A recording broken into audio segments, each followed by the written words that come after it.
Semuaan yang ku dengar daripada Rasulullah itu semuaan sudah kusampaikan. Hanya ada satu hadis lagi yang belum kusampaikan. Dan akan aku hadiskan kepadamu pada hari ini. Itu hadis ku dengar dari Rasulullah dan terakhir aku sampaikan. Artinya siapa yang mengucap itu tubuhnya haram dimakan api neraka. Karena akan masuk neraka. Menghapus segala dosa yang telah diperbuatnya. Orang itu waktunya riba, zina, merampok, mencuntan, memitnah. Itu memutuskan seluruh dosa yang pernah dia lakukan. Nah jadi begitu ini mati, mengucap itu mati, masuk surga. Diharamkan Allah, neraka memakannya. Salli wa sallim ya salam ala nabi khairil anam wal ali wal. Bismillahirrahmanirrahim. Assalamualaikum warahmatullahi wabarakatuh. Alhamdulillahirabbil alamin. Allahumma shalli ala sayyidina Muhammad wa ala ali sayyidina Muhammad. Sahabat channel Al-Madinah yang dirahmati Allah, kembali pada kesempatan yang mulia ini kita akan sama-sama mendengarkan tausiah yang akan disampaikan oleh guru kita Al-Mukarram Kiai Haji Muhammad Bakhit atau Guru Bakit. Semoga dengan wasilah tausiah ini Allah Subhanahu wa taala menambah ilmu kita. Mari kita simak videonya, tausiahnya hingga akhir. Makna perkataan Imam Al-Ghazali rahimahullah, nafa'ana bi'ulumihi fid dharaini amin. Sa'ad bin Hilal berkata, disuruh pada hari kiamat. Artinya Allah menyuruh malaikat. Allah menyuruh malaikat pada hari kiamat mengeluarkan dua orang laki-laki dari neraka. Dikeluarkanlah oleh malaikat dua laki-laki tadi, dihadapkan hadapan Allah Subhanahu wa taala. Maka Allah tabaraka wa taala berfirman, demikian itu disebabkan apa yang kamu kerjakan, dan aku tidak suka menganiaya hamba-hamba. Jadi jar Tuhan kepada dua orang laki-laki tadi, nah aku masukkan kalian dalam neraka itu adalah karena perbuatan kalian, karena maksiat yang kalian lakukan. Nah, kalian masuk surga, dan itu bukanlah kezalimanku, jar Tuhan, dan aku tidak menzalim terhadap hamba-hambaku. Itu banyak ayat dalam Al-Quran yang menerangkan bahwa Allah itu tidak menzalim kepada hamba-hambanya ini. Wa marabbuka bizallamin lil abid. Ada ayat yang menyatakan bahwa Allah tidak akan menzalim hamba-hambanya ini. Innallaha la yazlimun nasa syai'a. Allah tidak akan menzalim sedikit jua pun terhadap manusia itu. Ada lagi ayat innallaha la yazlimu mithqala dzarrah. Allah tidak menzalim seberat zarah jua pun. Jadi semua yang terjadi itu adalah merupakan suatu keadilan daripada Allah Subhanahu wa taala. Nah, jadi baik itu hukum Allah yang dia perlakukan di alam dunia ini, itu semua hukum yang ditentukan Allah itu adalah adil. Artinya kada menzalim. Walaupun kita kadang-kadang melihat, kita kada diberitahu, sehingga timbul kesannya Allah itu tidak adil, itu hanya adalah pengetahuan kita. Padahal hakikatnya apa yang dilakukan oleh Allah, apa yang diputuskan oleh Allah itu adalah keadilan. Nah, cuma kadang-kadang kita kadang menjangkau akal kita tentang keadilan itu, sehingga seolah-olah kita lihat Allah itu tidak adil. Ada orangnya miskin, orangnya kada bagus, orangnya pulang kada beribadah, mati ke neraka. Yang saya kong ini orangnya mana kaya, mana takwa, mana bagus, orangnya matinya ke surga. Nah, seolah-olah pina kada adil. Padahal itu keadilan daripada Allah. Cuma ukuran keadilan itu kita kadang menjangkau akal pikiran kita. Tapi yang jelas Allah menyatakan bahwa apa yang dilakukan oleh Tuhan itu adalah adil. Hukumnya, misalnya laki-laki waris dapat satu, bini-bini dapat separuh. Itu pindah kata kayak kali adil modelnya. Bini-bini mana maharagu lawan kuitannya, orang tuanya. Yang perempuan yang menjaga, melawat, memelihara. Si laki-laki ini kada tahu menahu, orang tuanya garing. Begitu mati dapat warisan laki-lakinya double. Yang bini-bini dapat cuma separuh. Kelihatannya pindah kada adil tuh hukum itu. Tapi sebenarnya itu adalah adil. Sebenarnya itu adil. Ini termasuk sesuatu yang wajib kita i'tikadkan di dalam hati kita, bahwa apapun yang diperbuat Allah, apapun yang diputuskan, dihukumkan oleh Allah, baik di dunia maupun di akhirat, itu adalah adil. Karena Allah tidak zalim, tidak menganiaya seorang jua pun daripada hamba-hambanya ini. Nah, jadi dua laki-laki tadi diangkat dari neraka, dibawa ke hadapan Tuhan. Biar Tuhan, hikam masuk neraka ini akibat ulah hikam jua.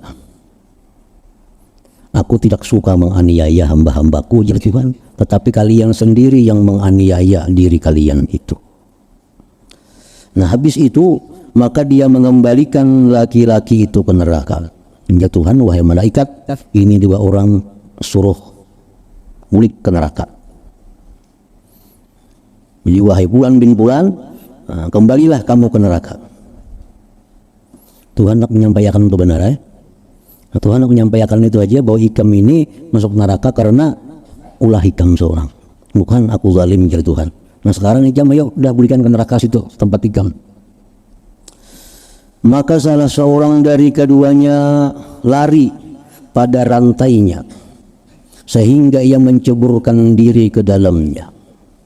Ini Saikung ini begitu disuruh Tuhan, dari Tuhan hikam sekarang sudah berikan dah ke neraka. Saikung buka disuruh berikan neraka, laju, nah bercabur ke neraka.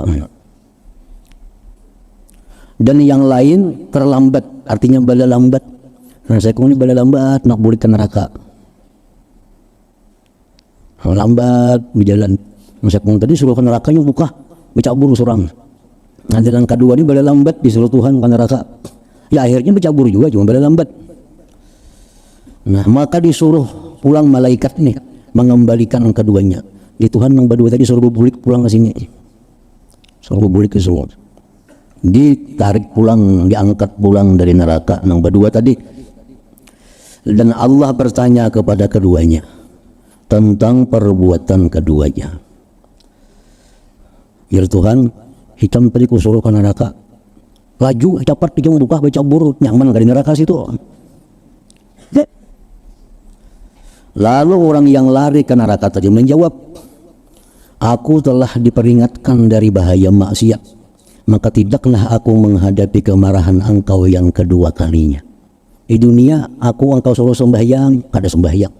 Di dunia aku disuruh puasa, kada puasa. Dalam dunia aku disuruh berbuat ini, kada aku gawi. Pas aku masuk neraka, di sini mau aku balik lambat, takutan orang aku kedua kali disiksa. Jadi lakas masuk neraka. Karena sudah pengalaman bila menantang engkau ini macam disiksa. Jadi baik belakas saja masuk ke neraka. Gampang dia Tuhan, saya melambat kenapa? Jam bila lambat, nah saya punya suruh ke neraka. Dan yang terlambat itu berkata, hujan yang bala lambat ini, baik sangkaanku kepada engkau memberitahukan kepadaku bahwa engkau tidak mengembalikanku ke neraka setelah engkau mengeluarkan daripadanya. Ada ulun ini bala lambat ke neraka berharap mudahan jangan dibuat lagi pulang ke neraka situ, sakit dalam neraka itu. Jadi bala lambat ke neraka, mudahan pian kiau kada usah ke neraka kayak itu. Nah sekarangnya pian kada mengiau juga, cabur aja pulang ke neraka. Jadi yang satu ini belaju ke neraka itu karena perintah Tuhan, ada yang Saikung ini bala lambat ke neraka berbaik sangka lawan Tuhan, mudahan disuruhnya berbulik terjadi ke neraka situ. Maka dia Allah Ta'ala menyuruh keduanya masuk surga kalian. Nang balakas tadi ke neraka sudah masuk surga. Nang bala lambat tadi masuk surga juga, pada usah bulik ke dalam neraka situ. Nah jadi artinya di sini menunjukkan keluasan daripada rahmat Allah Subhanahu wa Ta'ala. Ini Allah hendak mengadakan kisah, hendak mengulahkan kisah. Ada seorang tadi nangka itu menjunjung perintah Tuhan walaupun ke neraka, tapi ngaran Tuhan menyuruh biar bercampur sudah. Nah saya kong ini disuruh Tuhan masuk neraka, lambat mudahan kada jadi disuruh ke neraka. Tapi kedua-duanya dibatalkan oleh Allah, disuruh masuk ke dalam surganya. Nah jadi di situ para ulama mengatakan bahwa husnuzan billah, berbaik sangka dengan Allah itu bukan hanya berlaku di dunia, bahkan di akhirat pun masih berlaku. Berbaik sangka kepada Allah itu. Kan yang kedua ini berbaik sangka. Berbaik sangka kepada Allah, berharap kepada Allah. Artinya Allah bila sudah mengeluarkan aku dari neraka ini, kada bakal nyuruh bebulik lagi. Nah sangkanya lawan Tuhan yang jam itu. Jadi baik sangka lawan Allah. Nah Rasulullah SAW menyatakan dalam sebuah hadis, husnuzan billah sama nur jannah. Artinya berbaik sangka dengan Allah itu adalah merupakan harganya surga. Harganya surga. Nah, berbaik sangka ini artinya meyakini di dalam hatinya, ma'aradallah illa khairah. Allah itu tidak menghendaki melainkan baik. Nah, itu arti orang berbaik sangka lawan Tuhan itu apapun yang diterimanya dari Tuhan, hatinya pasti menyangka bahwa maksud Tuhan itu pasti baik. Pasti baik. Allah memberikan hal-hal yang kada nyaman, misalnya penyakit yang diberikan oleh Allah. Ini baik sangka lawan Tuhan. Nah, Tuhan beri aku penyakit nih, mungkin Allah Ta'ala menghapuskan dosa-dosaku yang kada terhapuskan dengan istighfar, yang kada terhapuskan dengan tobat. Lalu diberi Tuhan penyakit sehingga habis dosa-dosaku. Nah itu baik sangka dengan Allah. Bila kita menyangka Allah demikian, ya Tuhan, ana inda dhanni abdi bi, aku sesuai dengan sangkaan hambaku itu. Aku sesuai dengan sangkaan hambaku itu. Jadi Tuhan memberikan aku penyakit ini, Allah memberikan aku musibah ini, Allah memberikan aku bala ini, tiada lain maksud Tuhan agar dosa-dosaku itu dihapus. Karena ada dosa yang kada terhapus dengan istighfar, ada dosa yang kada terhapus dengan tobat, maka dengan musibah ini dosaku dihapus oleh Allah. Nah, bila kita berprasangka demikian kepada Allah, Allah akan menyesuaikan sangkaan kita itu dengan kehendaknya Allah Subhanahu wa taala. Jadi hapus dosa-dosa kita.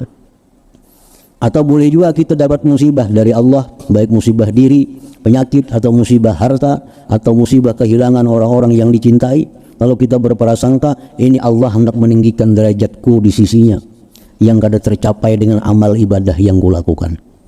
Allah menyediakan aku tempat yang tinggi, ibadahku kada cukup, diberinya aku penyakit ini, diberinya aku musibah ini, sehingga dengan itu aku bisa sampai ke derajat yang tinggi itu. Nah sangkaanku tuh kayak itu lawan Allah. Dapat penyakit, dapat musibah ini. Nah Allah akan menyesuaikan sangkaan kita dengan yang dimaksud itu. Nah itu artinya orang yang baik sangka lawan Allah. Walaupun dalam hal maksiat, kita misal sudah menjaga diri daripada maksiat, menjaga diri daripada dosa, tetap juga tagawi dosa nih, baik di mata, baik di mulut, baik di telinga. Padahal sudah menjaga mata jangan melihat yang haram, mulut jangan mengata-ngata yang haram, telinga jangan mendengar yang haram, tatap juga tak lihat yang haram, tak ucap yang haram. Nah di situ kita berbaik sangka, ini Allah menghendaki aku ini berbuat dosa, Allah menyuruh aku agar aku bertobat kepadanya, Allah menyuruh aku agar aku istighfar kepadanya, Allah menyuruh aku agar mengakui bahwa aku ini kada bisa menghindar daripada dosa kalau kada dapat pertolongan daripada Allah Subhanahu wa taala. Nah, walaupun maksiat tapi dengan baik sangka itu, maka maksiat itu akan menjadi pahala yang besar. Nah, maksiat itu jadi pahala yang ganal karena kita lakukan, kita sikapi dengan cara yang demikian tadi. Gawi maksiat sudah aja bahindar, tetap juga tagawi baik sangka lawan Tuhan. Ini Tuhan menghendaki aku agar aku minta ampun lawan. Ini Tuhan menghendaki aku agar aku mengakui bahwa kada akan bisa selamat dari dosa kalau kada ditolong oleh Allah Subhanahu wa taala. Nah, jadi husnuzan billah. Apalagi orang yang sudah dalam keadaan sakit-sakitan, dalam keadaan kada kawa lagi beribadah banyak, sudah dalam keadaan uyuh. Nah, itu sangat disuruh oleh Nabi kita berbaik sangka kepada Allah.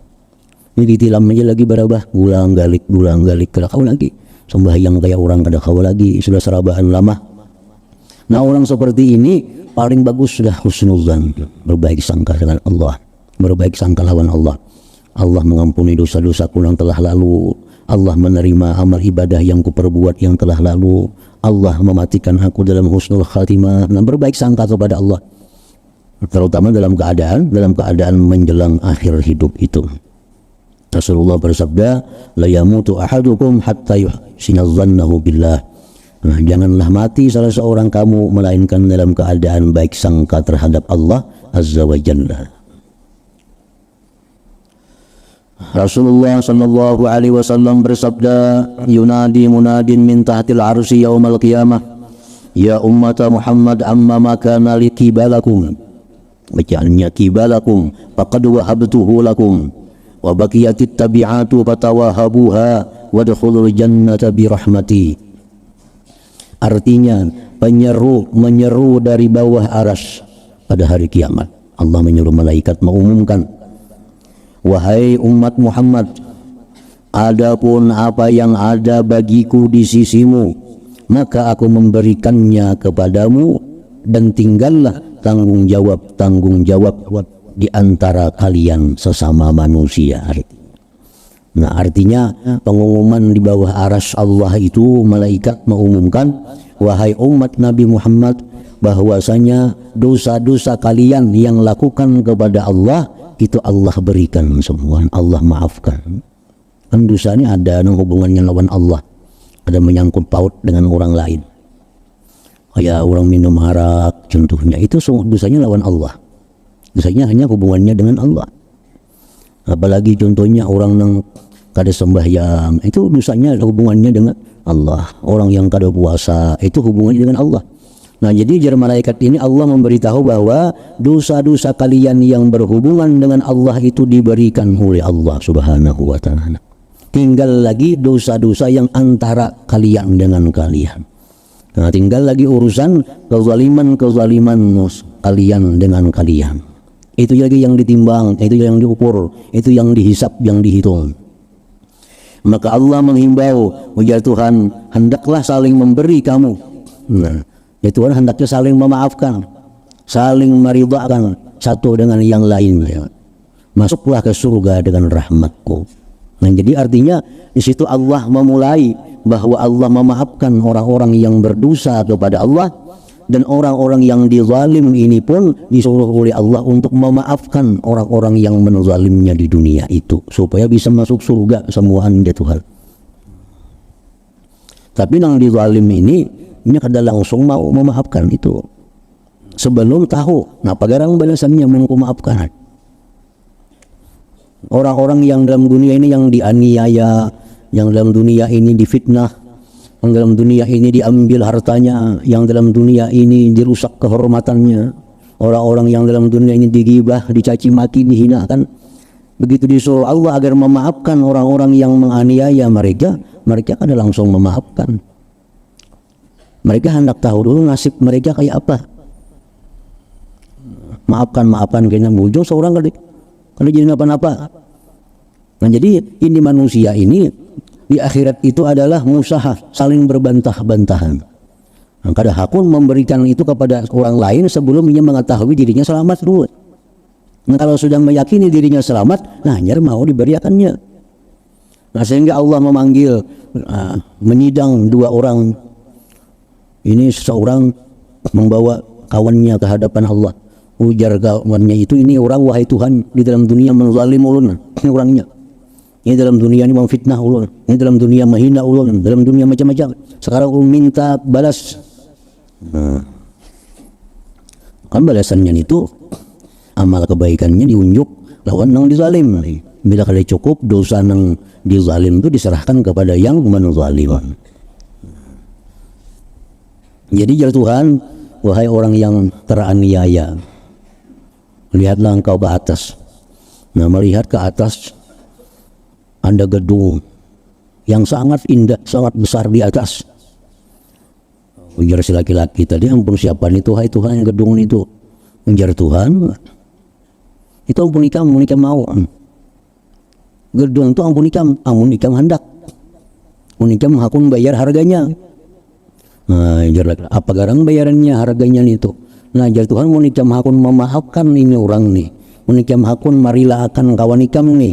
Nah, itu ambil aja gedung itu. Nah, hanya memaafkan ini. Namun itu ulun maafkan kesalahan-kesalahan kawan ulun ini. Sudah melihat ada balasan yang diberikan oleh Allah Subhanahu wa taala bila memaafkan dapat itu.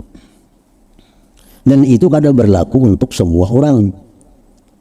Memang ada Allah menghadapi dalam sidang itu kepada manusia dengan demikian. Nah, ada Allah menyikapi manusia yang disidang itu dengan keadilannya. Maka akan dihitung, benar-benar dihitung satu persatu. Kada istilah ditawari yang demikian itu ini kada. Jadi Allah Subhanahu wa taala di akhirat itu antara menyidang si fulan dengan si fulan itu kada sama.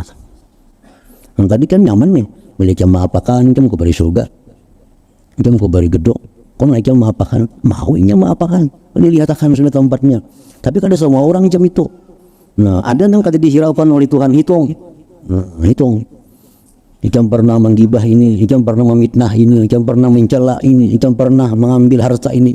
Bayari amal kebaikan ikam berapa? Nah, kada cukup wahai Tuhan, tanggungkan dosanya. Nah, ada juga Allah menghadapi orang, menyidang orang dengan seperti demikian itu.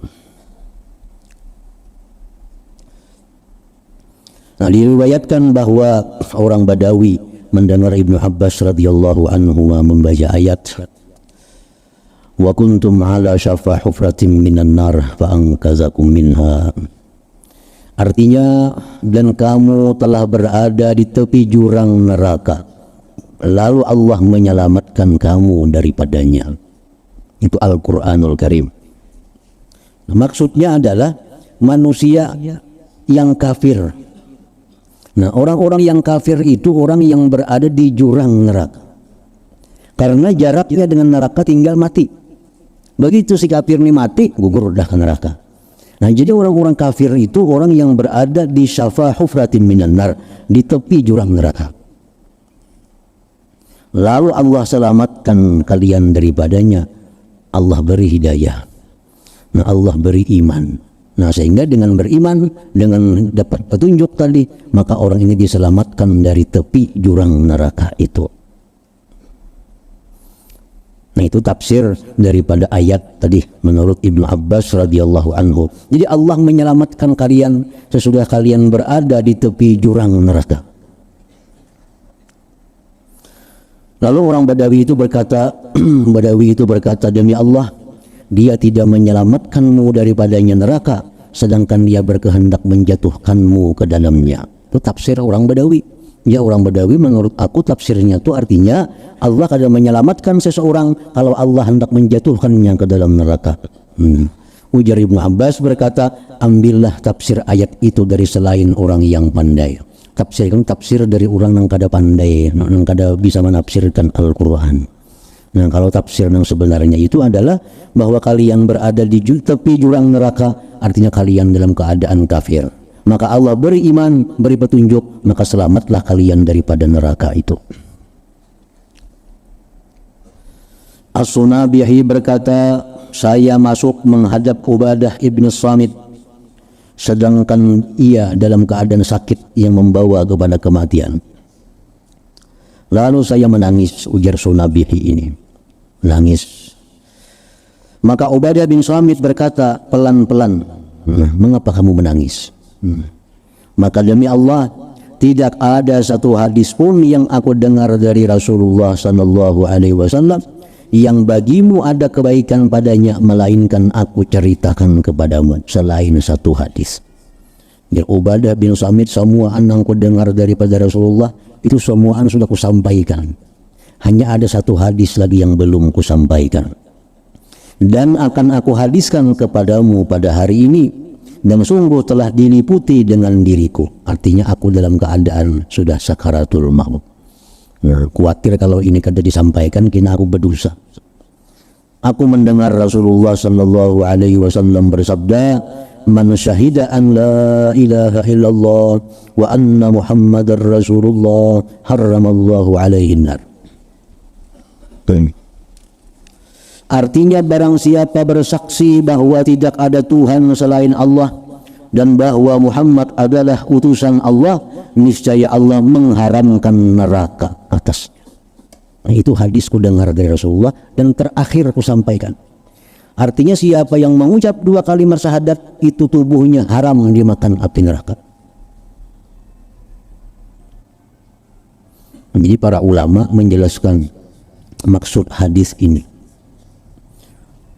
Karena hadis ini artinya siapa yang mengucap asyhadu an la ilaha illallah wa anna muhammadar rasulullah, haram atasnya dijilat api neraka. Jadi maksudnya itu ujar sebagian ulama adalah orang kafir. Orang ini kafir lalu masuk Islam, asyhadu an la ilaha illallah wa asyhadu anna muhammadar rasulullah, mati itu, mati.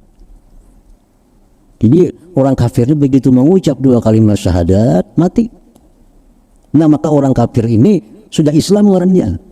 Nah karena sudah Islam dan masanya habis begitu mengucap 2 kalimat syahadat, maka ini orang kada akan masuk neraka. Kada akan masuk neraka. Nah orang yang Islam itu menghapus segala dosa yang telah diperbuatnya. Orang itu waktunya kafir, riba, zina, merampok, mencuntan, memitnah, ini kafir. Begitu mengucap asyhadu an la ilaha illallah wa anna muhammadar rasulullah, itu memutuskan seluruh dosa yang pernah dia lakukan. Nah jadi begitu ini mati, mengucap itu mati, masuk surga. Nah, diharamkan Allah neraka memakannya. Nah kamu orang kada kafir bang, kayak kita nih kada kafir, muslim ngarannya mengucap asyhadu an la ilaha illallah wa anna muhammadar rasulullah, berapa ribu kali sudah kita ucapkan itu. Nah lalu kita mati, apakah haram neraka memakan tubuh kita?